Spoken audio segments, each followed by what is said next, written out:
कधीच नाही चुकणार तुमचे फेवरेट टीव्ही शोज झी5 सोबत, तेही एकदम फ्री। तुझं दुधाचं दात तरी पडल्यात का? आणि असलं उद्योग करतोय? बस इथं बस। साहेब, हो साहेब, लवकर या की बाहेर। काय रे, काय गोंधळ? अहो बघा की एवढंच आहे, पण काय उद्योग करून ठेवलाय? ह्याला पोलीस स्टेशनला आणावं लागले, असं काय केलंय? त्याचं काय आहे ना सर, ह्याची एक मैत्रीण आहे शाळेतली, तिचा बर्थडे होता, तिला गिफ्ट देण्यासाठी ह्याने ह्याच्या आईचे ते तिला न सांगता दागिने विकले। त्याची कंप्लेंट कुणाकडून आली? घरातच साप निघाला म्हणल्यावर काय करणार? आईनच फोन करून सांगितलं। हे बघ अनिरुद्ध बाळा, आपल्या आई वडिलांना आपल्याबद्दल पोलिसात कळवावं लागतं, यासारखी वाईट गोष्ट नाही त्यांच्यासाठी दुसरी कुठली। हो, पण ते कोणी टॉर्चर माझ्याशी? ए यार, तोंड बंद कर की। चिंचुके शांत, आई कुठे यायची? आहेत, बोलवतो। बोलो। हो ताई, या आत या, साहेब बोलवतात, या या या लवकर या।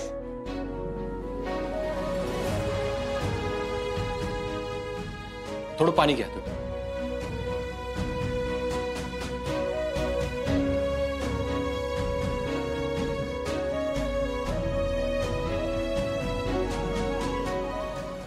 आता नेमकं काय झालंय मला सांगाल का? साहेब, मी आणि माझे मिस्टर दोघंही नोकरी करतो। माझे मिस्टर पालिकेत कर्मचारी आहेत आणि मी बँकेत अकाउंटंट आहे। घरात बाकी कोणीच नसतं। आम्ही अनिरुद्धला थोडे पैसे देतो पॉकेट मनी म्हणून, पण हा असं काही करेल असं कधी वाटलंच नाही मला।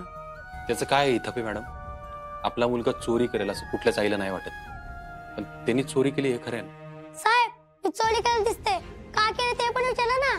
ए चुरचुर बोलतोय अजून। साहेब, नका ना मारू त्याला। हा तुमच्यावर एवढा का चिडलेला आहे? कसला राग आहे? साहेब, आम्ही दोघंही नोकरी करतो, त्यामुळे त्याला वेळ द्यायला मिळत नाही, ही त्याची कंप्लेन आहे। मॅडम, काम आहे ठीक आहे, मुलांकडे लक्ष देणं पालकांची जबाबदारी आहे ना? हो, बरोबर आहे तुमचं। आता यापुढे लक्ष ठेवी ना? हे बघ अनिरुद्ध, तुला तुझ्या आई वडिलांबद्दल जर काही तक्रारी असतील ना, त्यांच्याबरोबर बसून स्पष्ट बोल, पण रागाच्या भरात असलं काय करायचं नाही परत चुकीचं, काय? साहेब, मी समजावते त्याला। बघितलं का, एवढं सगळं होऊन पण तुझी आई तुझी बाजू घेते, आणि तुला त्यांच्यावर एवढा राग कसलाय रे? सॉरी साहेब, माझ्याकडून परत नाही होणार असं। हो, आणि परत होऊ पण देऊ नको, कारण हे पोलीस स्टेशन आहे, इथे आई वडिलांसारख्या सारख्या सारख्या चुका माफ केल्या जात नाहीत। हा हे बघ, आता तुला सोडतोय, पण अनिरुद्ध लक्षात ठेवायचं, या जगात आई वडिलांपेक्षा जास्त महत्वाचं काहीच नाही, कोणीच नाही, काय? हो साहेब। चिंचुके सोडेल। ए साहेब म्हणतोय म्हणून सोडतोय तुला, नीट शाळेत जायचं, आई बापाला थांबवायचं नाही, काय? जाऊ त्याला घेऊन। मॅडम, मुलांना काय हवंय ते संवादानेच कळतं, त्यामुळे तुमच्या बिझी शेड्यूल मधून थोडा वेळ काढा आणि मुलांशी बोला। हो साहेब, मी नक्की बोलेन। या। सर, तुम्ही त्याला असंच सोडलं? अरे या लहान वयात जर केस झाली ना, तर पुढे शिक्षणात अडचणी येतात, त्यापेक्षा जाऊ देत। अहो साहेब, पुढे जाऊन ह्याच गोष्टी मोठ्या होत्यात बरं का?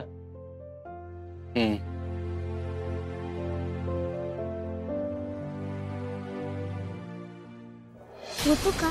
मला दाखवू नको हा? मला दाखवू नको का? कारण तिला सिंबाबद्दल काहीच माहित नाही, तिच्यासाठी फक्त मी अमोलच आहे। मला आप्पी बरोबर ह्या गोष्टीवर बोलावंच लागेल।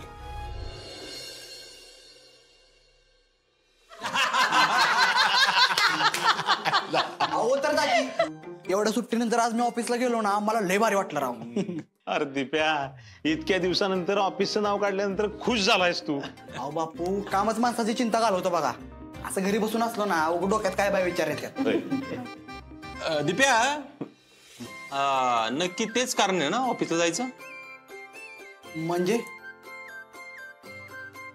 अरे म्हणजे दुसरं कोण नाही ना कारण ऑफिसला जाण्याचं, म्हणजे बघ बाबा। ए अर्जुन, काय? अहो, मी तुम्हाला आधीच सांगते, हे असलं काही असेल ना, तर माझ्यासारखी वाईट कोण असणार हे लक्षात ठेवा। मामा, आई तू सकाळी पण जाताना हसत होतास। हा, आणि सेंट पण मारला होता जाताना। काय? दाजी बा गप्पा की राव, ती मोना म्हणजे मामा आहे, उघड डोक्यात काहीतरी बरवू नका, जगू द्यायची नाही मला ही। ते काय नाही, मी ना उद्या स्वतः तुमच्या ऑफिसला येणार आणि डबा घेऊन येणार येताना. परफेक्ट. हा. मोना थांब. अगं ते दोघं जण तुझी खेचताय, तुला कळत नाहीये का? आणि ए ए तुम्ही दोघं जण तुमचा आगाऊपणा वाढत चाललाय दिवसेंदिवस.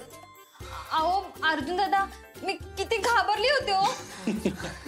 अगं तसं नाही मोना, तू दिप्याच्या आसपास कोणाला फिरकून पण देत नाहीस. हा, याच्यावरूनच कळतं तुझं दिप्यावर किती प्रेम आहे. अरे बापरे, अरे दिप्या, गाल लाल झालाय तुझं, हे बघ. कळी कशी खुलली बघा. हो गप्पाराव, तुम्हाला पण मीच गावलो आज. तू पण अहो छोटे सरकार, तुम्ही पण ना. मी आतला बघते.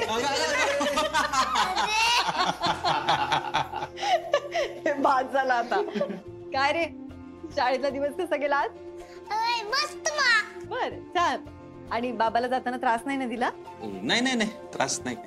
मा, आपण उत्तराखंडला होतो तेव्हा तू नेहमी स्कूलला यायची ना.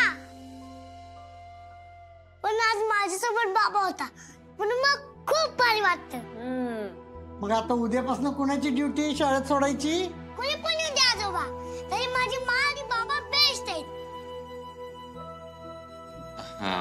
आपे, उत्तराखंडला असताना तू रोज जायचीस का अमोलला शाळेत सोडायला? नाही, रोज नाही. त्याला व्हॅन होती, पण मी जायची त्याला सोडवायला आधी मध्ये. पण का बाबा? काय नाही, असंच विचारलं. आणि अमोल, आप्पू समजा घरी नसेल, तुझ्या बरोबर नसेल, तर तू एकटा काय करायचंस मग? मी फ्रेंड सोबत खेळायचो. अरे अमोल जिथे जाईल तिथे त्याला फ्रेंड नाही असं होईल का? बाबा बिलकुल नाही होणार. हो, आणि इथल्यापेक्षा तिथे कामाचा लोड खरंच खूप जास्त होता. कामाचा लोड जास्त होता, मग तू अमोलकडे लक्ष कशी द्यायचीस? म्हणजे देत असशील, पण कसं काय वेळ मिळायचा असं? अरे मी ऑफिस मध्ये असले की तो शाळेत असायचा आणि मी घरी आले की तो त्याच्या मित्रांसोबत असायचा. अप्पे, पण अमोल बहुतेक वेळा तिकडे एकटाच असेल ना? नाही, तसं नाही. बाबा, अरे मा आणि मी तिकडे खूप मजा करायचो. मा मला सुट्टीमध्ये फिरायला घेऊन जायची. आणि अजून काय काय करायचं तुम्ही तिकडे? आम्ही घरी बसून गेम खेळायचो. दोघच? हो बाबा, इथे कुणीच नसायचं ना. अमोल बाळा, तुला अप्पूमा बरोबर खेळायला आवडायचं का तुझ्या फ्रेंड्स बरोबर? अर्जुन, अरे त्याचे सगळे मित्र मला माहिती होते आणि ते घरी पण यायचे ना खेळायला. हा, पण त्याचे सगळे मित्रमंडळी चांगले होते ना? हो, अर्थात. काय राव दाजी, तुम्ही प्रश्न लावलेत नुसतं. अजून खूप सांगायचं तुला उत्तराखंड बद्दल. बर बर बर, हा सांग.